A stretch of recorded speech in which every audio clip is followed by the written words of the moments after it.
Hello students, कैसे हो आप सब। आप सभी का स्वागत है यार स्क्वायर यूट्यूब चैनल में। इस वीडियो के अंदर मैं आप लोगों को समझाने वाला हूं कि आप कैसे तुक्का ट्रिक्स का यूज करके 98-99 परसेंटाइल पहुंच सकते हो। ठीक है, बिल्कुल पॉसिबल है।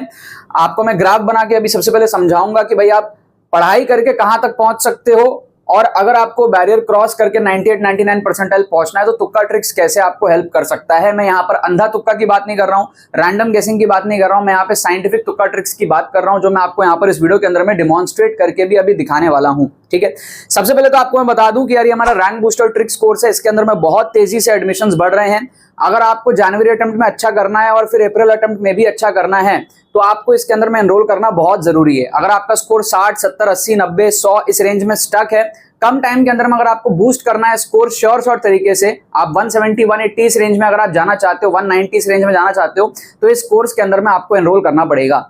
ये 3 महीने का प्रोग्राम है जिसके अंदर में आपको यार 24 एपिसोड्स मिलेंगे, 24 लेक्चर्स मिलेंगे, जिसमें आप स्ट्रक्चर्ड वे में सारे ट्रिक्स सीखोगे, है ना। हर टाइप के ट्रिक्स आप सीखोगे, पीवाईक्यूज के अंदर में सारे डिमॉन्स्ट्रेशन होंगे। आपको यहाँ पर 12 वीकली प्रैक्टिस प्रॉब्लम्स मिलेंगे आपके प्रैक्टिस के लिए, जो आप प्रैक्टिस करोगे। हर हफ्ते आपको थोड़ा थोड़ा टाइम खाली इसमें देना है, आपकी प्रॉब्लम सॉल्विंग एबिलिटी जो है नेक्स्ट लेवल पहुंचेगी, आपकी जेईई मेन के पीवाईक्यूज भी कवर अप होंगे, आप ट्रिक्स भी बहुत अच्छे तरीके से सीख जाओगे। साथ में आपको वीकली मेंटरशिप कॉल्स होंगे मेरे साथ, पूरा का पूरा कोर्स मैं कंडक्ट करता हूं, तो आपको बहुत ज्यादा यहाँ पर जो है बेनिफिट मिलेगा। मैंने यार ट्रिक्स एंड चीट कोड्स को यूज करके एनआईटी त्रिची फोड़ा था, आप भी फोड़ सकते हो अगर आप इस कोर्स में मेरे साथ जुड़ जाओगे और हर तरीके से मेरी बातों को सुनोगे, समझोगे, अप्लाई करोगे, तो आपको बहुत ज्यादा यहाँ पर बेनिफिट होगा। मैं आपको इस कोर्स के अंदर में तुक्का ट्रिक्स का डिमॉन्स्ट्रेशन करके भी दिखाता हूँ कि कैसे आपको जेईई मेन के पेपर में तुक्का ट्रिक्स लगाना है और अपने स्कोर को श्योर शॉर्ट तरीके से जो है प्रॉपर रिस्क मैनेजमेंट के साथ में बूस्ट करना है। बैच की जो एक्सेस रहेगी वो आपके पास में अप्रैल अटेम्प्ट तक रहेगा, तो आपको टेंशन लेने की यहाँ पर कोई बात नहीं है। आपके पास में सारे लेक्चर्स के जो एक्सेस रहेंगे वो फर्स्ट और सेकंड अटेम्प्ट दोनों में रहेगा, मतलब आप अप्रैल में भी इसका फायदा उठा सकते हो। जनवरी में क्योंकि कंपटीशन कम है इसलिए आपको इसके अंदर में अभी एनरोल करना पड़ेगा, ताकि आप कम टाइम में जो है अच्छा 98-99 परसेंटाइल अपने लिए सिक्योर कर लो। ठीक है, एनरोल कैसे करना है, लिंक डिस्क्रिप्शन में जाओ, जाके पेमेंट प्रोसेस कंप्लीट करो, एक्सेस आपको उसके बाद में मिल जाएगा। मैं आपसे मिलूंगा बैच के अंदर में, मेंटरशिप के अंदर में, लेक्चर्स के अंदर में, और कोई भी क्वेरी होती है हमारी टीम को आप व्हाट्सएप करके पूछ सकते हो। सारे डिटेल्स आपको डिस्क्रिप्शन में मिल जाएंगे, जाके आप चेकआउट करो, एनरोल करो। टाइम बहुत कम बचा हुआ है, अगर आप सीरियस हो जेईई मेन के लिए, go for this right now. आप समझते हैं यार ग्राफ सबसे पहले आपका क्या होने वाला है कि भाई अगर हम समझे कि अभी क्या चल रहा है, ठीक है, अभी हमारे पास में चल रहा है अक्टूबर, ठीक है, तो ये मान लो हमारे पास में क्या है, अक्टूबर है, फिर आपके पास में आएगा नवंबर, फिर आपके पास में आएगा दिसंबर, और फिर आपके पास में आएगा जनवरी। अगर हम यहाँ पे स्कोर को रखें तो अगर हम 0 से स्टार्ट करते हैं लेट से, तो हमारे पास में लेट से 50 नंबर का स्कोर, मैक्सिमम स्टूडेंट्स आप में से जो हो ना वो 50, 60, 70 इस रेंज में अभी हो गया। आप मॉक टेस्ट दे करके देखो तो आपको समझ में आएगा। तो यहां से क्या होगा सीन हमारे पास में, यहां से आप धीरे धीरे बढ़ रहे हो, ठीक है, अभी अक्टूबर चल रहा है, फिर नवंबर आएगा, जिसमें आप धीरे धीरे यहाँ पे बढ़ रहे हो। तो मैक्सिमम स्टूडेंट्स जो होते हैं ना वो जनवरी आते आते अभी इस सिचुएशन से ग्रो करके यहां तक पहुंचेंगे, लगभग 100, 110, 120 मैक्सिमम स्टूडेंट्स यहां पे सिमट जाएंगे। और जो ऊपर भी होंगे उनके लिए भी ये चीज है, मैं आपको समझाने की यहाँ पर ट्राई कर रहा हूं कि क्यों ना ऐसा हो कि आप अपनी पूरी मेहनत लगाओ, जितना आप पढ़ सकते हो पढ़ो, साथ में रिस्क मैनेजमेंट को फॉलो करके प्रॉपर तरीके से जनवरी अटेम्प्ट में अगर आप 170, 180 पहुंच सको ट्रिक्स के बेसिस पे, और वो भी श्योर शॉर्ट तरीके से, जिसको आप पहले से प्रिपेयर करके जाओगे, मॉक टेस्ट वगैरह में सब अप्लाई करके जाओगे, आपको पता होगा कैसे कैसे आपके नंबर बढ़ने हैं। तो ये बेनिफिट आपका होता है अगर आप एक्चुअली देख रहे हो 170 प्लस का स्कोर या 180 का स्कोर अभी से, यहां से मान लो आप यहाँ पे अभी इस सिचुएशन में हो, इस सिचुएशन में हो, आप पढ़ोगे पढ़ोगे यहां पहुंचोगे, ज्यादा से ज्यादा आप हो सकता है यहां पहुंच जाओ, ठीक है।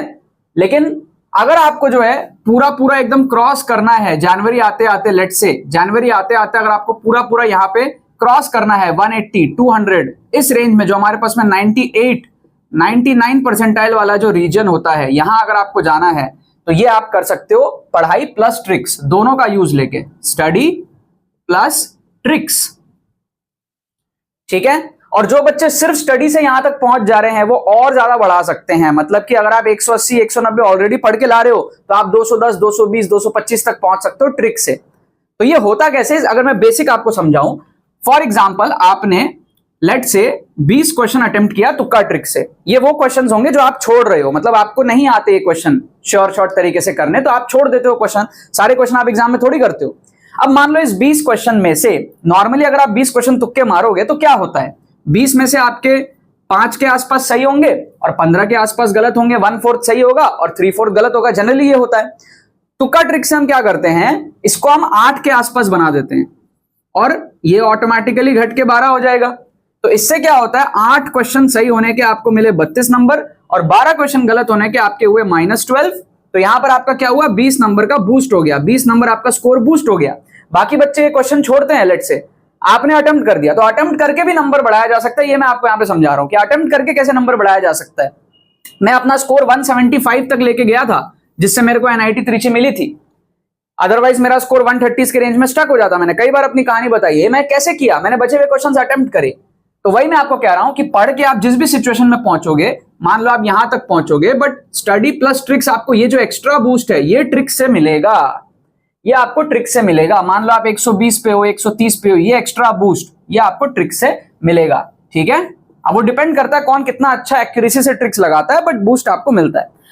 तो समझेंगे यहां पर यार कुछ क्वेश्चंस के थ्रू भी कि भाई स्ट्रैटेजी आपको समझाई, मैंने आपको ग्राफ समझाया, तो आपको फंडामेंटल्स कवर हुआ कि ट्रिक्स क्यों सीखना जरूरी है। अब हम जेईई मेन के क्वेश्चंस में देखते हैं ट्रिक्स कैसे काम करता है। सो हमारे पास में क्या है, तुक्का ट्रिक्स, तुक्का ट्रिक्स फॉर जेईई मेन 2025। अब मैं आपको समझाऊंगा कुछ एग्जांपल्स के थ्रू। तो आप यहां पर जो है सबसे पहला क्वेश्चन अगर आप देखते हो, आपको दिख रहा है क्वेश्चन, यहां पर अगर आप देखो, two vectors a and b have equal magnitude r and are inclined at an angle theta, then आपको a minus b a plus b magnitude इस तरीके से पूछा है। अब कुछ बच्चों का हो सकता है वेक्टर्स उतना स्ट्रांग ना हो, कुछ बच्चों का हो सकता है ट्रिगो उतना स्ट्रांग ना हो, कैलकुलेशंस कहीं ना कहीं आप हो सकता है इस क्वेश्चन में फंस जाओ। मैक्सिमम स्टूडेंट्स फंसते हैं, सवाल एवरेज लेवल का है लेकिन आप फंसते हो। अगर आप फंसते हो इस क्वेश्चन में तो बहुत इजी जुगाड़ से आप ऑप्शन एलिमिनेट करके इसका सही आंसर मार्क कर सकते हो। कैसे समझाता हूं, आप एक काम करो, ए और बी इक्वल मैग्नीट्यूड है ना, ठीक है, आर, और inclined at an angle theta, तो थीटा जो है उसको आप स्पेसिफिक ले लो। क्या करोगे आप, पहले आप क्या करो, थीटा को ले लो 0 डिग्री। इससे क्या होगा आप समझना, ये ए है और ये बी है, दोनों आर है, ठीक है। तो अगर थीटा 0 होगा तो ए, ये भी आर है और ये भी आर है, समझना बात को। तो ए प्लस बी कितना हो जाएगा, ए प्लस बी कितना हो जाएगा 2r, और ए माइनस बी कितना हो जाएगा 0 हो जाएगा आपका, अगर थीटा 0 डिग्री है तो। अब आप ऑप्शंस में सेम चीज करके देखो, अगर आपके पास में, आप देखो 4 ऑप्शंस हमारे पास में है, a b c d, 4 options हमारे पास में है। अगर मैं थीटा को यहां पे 0 लेता हूं तो पहला ऑप्शन में आप देखो साइन 0 आएगा, 0 आ जाएगा, तो a माइनस बी 0 आ रहा है, मतलब पहला ऑप्शन क्या है, सेटिस्फाइड है। दूसरे ऑप्शन में अगर आप देखोगे तो थीटा 0 लेने से a प्लस बी 0 आ जा रहा है, जो कि पॉसिबल नहीं है, a प्लस बी होना चाहिए 2r, तो ये एलिमिनेट हो गया। थर्ड ऑप्शन में अगर आप थीटा को 0 लेते हो तो cos 0 आता है 1, तो a प्लस बी 2r आ रहा है, जो कि पॉसिबल है, सेटिस्फाई कर रहा है इक्वेशन। ऑप्शन डी में अगर आप देखोगे थीटा को 0 पुट करोगे तो cos 0 आता है 1, ठीक है, तो a माइनस बी आपका आ रहा है कितना, a माइनस बी आपका 2r के बराबर आ रहा है, बट a माइनस बी तो अपने को चाहिए था 0, तो ये ऑप्शन भी एलिमिनेट हो गया। 2 ऑप्शन एलिमिनेट हो गए, 2 बचे। अब इन दोनों में से कैसे एलिमिनेट करेंगे, समझ रहे हो ना आप बात को। तो अब इसमें हम क्या कर सकते हैं, लेट कर लो theta equals to 180 degrees, theta को 180 ले लिया। थीटा 180 लेने से क्या होगा, ये एक आर इधर होगा तो दूसरा आर क्या होगा, इधर होगा।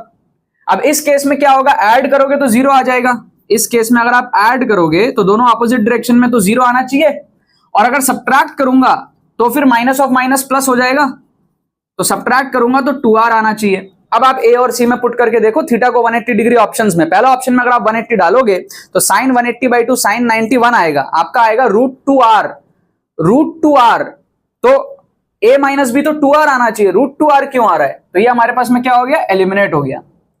और अगर ऑप्शन सी में अगर आप देखोगे तो हमारे पास में क्या है, 180/2 cos 90 0 हो जाएगा, तो a प्लस बी 0 हो जाएगा, जो कि a प्लस बी 0 है, तो ये हर तरीके से सेटिस्फाई कर रहा है ऑप्शन सी। यहाँ पे √2r था, 2r नहीं था, तो एलिमिनेट हो गया। बाकी दोनों ऑप्शन पहले एलिमिनेट हो गए थे, ऑप्शन सी हमारे पास में यहाँ पे करेक्ट आंसर हो जाएगा। 4 नंबर हमको यहाँ पर जो है फोकट के मिल गए, इवन दो हमने एक्चुअल तरीके से इस क्वेश्चन को सॉल्व नहीं किया। यही है तुक्का ट्रिक्स, श्योर शॉट वाले तुक्का ट्रिक्स, है ना, आपके श्योर शॉट नंबर बढ़ने चाहिए। एक क्वेश्चन और आप देखो फिजिक्स का, यहां पर आप देखो हमारे पास में न्यूमेरिकल टाइप में ये आया हुआ क्वेश्चन है, पिछले साल के क्वेश्चन है सारे 2024 के। इसमें हम तुक्का कैसे मार सकते हैं, न्यूमेरिकल टाइप का क्वेश्चन है। सर्किट सॉल्विंग के लिए आपको दिया हुआ है, हम यहाँ पे ना एक तुक्का अच्छा मार सकते हैं। कैसे? देखो, आपके पास में जो पूरा का पूरा सर्किट है, इसको आप ऐसे ड्रॉ कर सकते हो, रीड्रॉ कर सकते हो कि भाई 3 और 3 पैरेलल में है और बाकी का पूरा x ले लो। देखो, ये हमारे पास में क्या है, इस पूरे को आप ले लो x, ठीक है, और यहां पर आपके पास में है 3 ओम और यहां पर आपके पास में है 3 ओम। ये इस तरीके से आपका हो गया A और B। अगर आप इसको पूरा सॉल्व नहीं भी कर पा रहे हो तो आप प्रेडिक्ट कर सकते हो ना आंसर क्या है। तो प्रेडिक्ट करने के लिए जो पूरी की पूरी कहानी है उसको आप x ले लो, ठीक है, जो पूरा 2 ओम 6 ओम वो सारा चीज जो है, और यहां पर जो 3 ओम है वो पैरेलल में बहुत प्यारा दिख रहा है। अब समझो भाई, ये 3 ओम तो 1.5 हो जाएगा, इतना तो पता है अपने को, class 10 level resistance equivalent parallel, तो ये दोनों मिला के हो जाएगा 1.5। तो मैं क्या कर सकता हूं, इन दोनों में से एक को हटा के बोल देता हूं भाई 1.5 हो गया तू, ठीक है, 1.5 ओम हो गया। अब 1.5 और x अगर पैरेलल में, अपने को पता है दो रेजिस्टेंस अगर पैरेलल में होते हैं तो इक्विवेलेंट दोनों से छोटा आता है, तो ऑब्वियस सी बात है 1.5 से छोटा आएगा। जब सीरीज में रेजिस्टेंस होते हैं तो एड अप होते हैं, जब पैरेलल में होते हैं तो सबसे छोटे वैल्यू से भी छोटा आता है। तो x की वैल्यू 1.5, ओम की वैल्यू जो भी हो उन दोनों से छोटी आनी चाहिए रेजिस्टेंस की इक्विवेलेंट, तो 1.5 से तो छोटा होगा ही होगा। अब 1.5 से छोटा इंटीजर एक ही है 1, ठीक है, तो बहुत हाई चांसेस है इसका आंसर होगा 1। डेसिमल में हुआ तो हम गए, लेकिन वेरी हाई चांसेस, मतलब ऑलमोस्ट 80% चांस है, 80-90% चांस है कि इसका आंसर 1 होगा। There is very rare chance कि डेसिमल में हो। इस टाइप के क्वेश्चंस जनरली इंटीजर में निकलते हैं, तो ये आपको पता होना चाहिए कि कब आपको तुक्का मारना है कब नहीं, ठीक है। अगर यहाँ पे 4-5 नंबर्स होते तो मैं कहता तुक्का मत मारो, बट क्योंकि यहाँ पे एक ही नंबर दिख रहा है तो वेरी हाई प्रोबेबिलिटी कि 1 आंसर निकल सकता है और वेरी लेस चांसेस है कि हम गलत होंगे, ठीक है। तो प्रॉपर रिस्क मैनेजमेंट के साथ आपको तुक्का मारना है। ये हमारे पास में यार 4 नंबर हमको देगा, इसका करेक्ट आंसर हमारे पास में 1 ही है, ठीक है, बिना सॉल्व किए हमने यहां पर मार्क किया, ठीक है। और क्वेश्चन आपको मैं दिखाता हूं। अब जैसे एक क्वेश्चन और देखो आप, ये थर्ड क्वेश्चन मैथ्स का, आप देखो इसमें हम कैसे चालाकी से सॉल्व कर सकते हैं। आप देखो ध्यान से देखो, ओरली इसको उड़ाते हैं। क्वेश्चन नंबर थर्ड, इसमें आप देखोगे अल्फा बीटा गामा आपको क्या दिया हुआ है, नॉट इक्वल्स टू 0 दिया हुआ है। पहली बात हमको बोल रहा है कि भाई sine inverse alpha plus sine inverse beta plus sine inverse gamma equals to pi दिया हुआ है, ठीक है। हमको बोल रहा है alpha plus beta plus gamma multiplied by alpha minus gamma plus beta equals to 3 alpha beta है, और हमको गामा पूछा है, ठीक है। हम हिट एंड ट्रायल मेथड से क्या करें, मान लो इसको आप एक्चुअली सॉल्व नहीं कर पा रहे तो आप तो फंस गए एग्जाम में, लेकिन हमको तो अटेम्प्ट करना है ना। मैंने आपको समझाया कि भाई हम क्वेश्चंस अटेम्प्ट करके अपने नंबर बढ़ाते हैं। जैसे यहाँ पे हमने अटेम्प्ट किया, हमारे नंबर बढ़े, यहाँ हम अटेम्प्ट करेंगे तो हमारा प्रॉपर रिस्क मैनेजमेंट से नंबर बढ़ रहा है। तो इस क्वेश्चन को अटेम्प्ट करने के लिए थोड़ा हिट एंड ट्रायल करना पड़ेगा। तो हिट एंड ट्रायल के लिए मैं क्या करता हूँ, अल्फा बीटा गामा तीनों को अगर मैं सेम लेके देखूं, जस्ट मैं चेक करूं तो क्या होगा मेरा, तीनों को x ले लेता हूं, अल्फा बीटा गामा तीनों को x ले लेता हूं, तो मेरा क्या हो जाएगा 3 sine inverse x equals to pi. तो sine inverse x equals to pi by 3 हो जाएगा। तो x की वैल्यू कितनी आ जाएगी, ठीक है, हमारे पास में √3/2 आ जाएगा, साइन 60 √3/2, राइट। देखो क्या हो रहा है, 3 sine inverse x equals to pi था, ठीक है। मैंने अल्फा बीटा गामा तीनों को x लिया, तो sine inverse x will be 60 degree, ठीक है, एंड दैट इज √3/2। x की वैल्यू आ जाएगी हमारे पास में √3/2। अब आप देखो ध्यान से, √3/2 ऑप्शन में है, ध्यान से देखो ऑप्शन डी में √3/2 है, मतलब अल्फा बीटा गामा तीनों को हमने सेम लिया और क्वेश्चन में हमको गामा पूछा हुआ था और गामा √3/2 दिख रहा है। तो बस एक बार आप चेक कर लो कि एक्सप्रेशन सेटिस्फाई हो रहा है कि नहीं। Alpha plus beta plus gamma, ये जो हमारे पास में एक्सप्रेशन है alpha plus beta plus gamma multiplied by alpha minus gamma plus beta is that equals to 3 alpha beta. आप खाली ये चेक कर लो, तो alpha plus beta plus gamma तीनों कितने हैं, √3/2, तो ये कितने हो जाएंगे 3 इंटू √3/2, दिस इज 3 इंटू √3/2। इसके बाद में यहां तो कट जाएगा, माइनस प्लस कट जाएगा, सेम वैल्यूज हैं, खाली अल्फा ले लो तो आपका आ जाएगा √3/2, और यहां पर क्या आएगा 3 इंटू √3/2 इंटू √3/2, मतलब कि 3 इंटू √3/2 ठीक है, मतलब कि √3/2 इंटू √3/2। देखो सेम नहीं लग रहा, 3 √3/2 3 √3/2 सेम लग रहा है, LHS RHS बराबर है। इसका मतलब अल्फा बीटा गामा तीनों अगर √3/2 होता है तो ये एक्सप्रेशन भी सेटिस्फाइड है, मतलब हमने क्वेश्चन के साथ में और क्वेश्चन के कंडीशन के साथ में कोई छेड़छाड़ नहीं किया है। That means gamma equals to √3/2 very much possible है। ऑप्शन डी हमारे पास में यहाँ पे करेक्ट आंसर हो जाएगा। यहां पे भी हमने जो है 4 नंबर फोकट के बटोर लिए। समझाता हूं मैं फिर से आपको। मैंने अल्फा बीटा गामा तीनों को सेम लेके देखा, जस्ट ट्रायल एंड एरर। तीनों को अगर मैं सेम लेता हूं तो sine inverse alpha plus sine inverse beta plus sine inverse gamma equals to pi satisfy होने के लिए जो एक्स की वैल्यू आई, मतलब अल्फा बीटा गामा की जो वैल्यू आई वो आई √3/2, क्योंकि साइन इनवर्स एक्स 60 डिग्री आया, √3/2 आया एक्स। और मैंने देखा यार अगर √3/2 आ रहा है तो ऑप्शन में है भी, तो मेरे को दूसरा कंडीशन खाली चेक करना था कि भाई जो alpha plus beta plus gamma multiplied by ये दिया, क्या ये एक्सप्रेशन भी सेटिस्फाई हो रहा है मेरे गिवन √3/2 वैल्यू से। मैंने चेक करके देखा हो रहा है, मतलब मैंने कुछ गलती की नहीं, मेरा आंसर आ गया। तो ऐसे आपको क्या है, चढ़ना पड़ता है क्वेश्चन के अंदर में। आप में से बहुत सारे स्टूडेंट्स क्या हो ना, ऊपर से क्वेश्चन देखते हो और फिर छोड़ देते हो, स्किप कर देते हो। जब तक आप एग्जाम में, कॉम्पिटिटिव एग्जाम में स्पेशली मैं आपको बता रहा हूं, आप क्वेश्चन में चढ़ के नहीं खेलोगे, आप एग्जाम क्रैक नहीं कर पाओगे, आप 98-99 परसेंटाइल नहीं ला पाओगे, आप मेरे जैसे NIT 3C नहीं पहुंच पाओगे। मैं क्वेश्चन के ऊपर चढ़ जाता था, भले ही मेरी प्रिपरेशन कितनी भी खराब हो। जब आप एग्जाम में हो, MCQ बेस्ड एग्जाम में हो, क्वेश्चन पे चढ़ जाओ, ऑप्शंस को एलिमिनेट करो, try to attempt as many questions as possible. ठीक है, सो ये 3 क्वेश्चन मैंने आपको दिखाए। बैच का लिंक या डिस्क्रिप्शन में दिया हुआ है। टाइम जाता जा रहा है, आज अगर आप एनरोल नहीं करोगे आपको रिग्रेट होगा एग्जाम टाइम में कि भाई इस बैच में पहले एनरोल कर लिया होता, ज्यादा टाइम मिल जाता। हर साल हम देखते हैं बच्चे रिग्रेट करते हैं, लास्ट मोमेंट में आते हैं, एग्जाम के 2 दिन पहले 3 दिन पहले आते हैं और फिर रिग्रेट करते कि काश ये बैच पहले मिल जाता। ठीक है, लिंक आपका डिस्क्रिप्शन में है, रास्ता आपके सामने है। प्रॉब्लम सॉल्विंग एबिलिटी आपको बढ़ानी है, अपनी नंबर आपको बढ़ाने हैं, शॉर्ट ट्रिक से पढ़ाई आपको साथ में करनी है। NITs आपके लिए इंतजार कर रही हैं। ठीक है, चलो बाकी तो बस यही बात है। बहुत बहुत धन्यवाद मेरे साथ इस वीडियो में जुड़ने के लिए, बने रहिए यार, थैंक यू।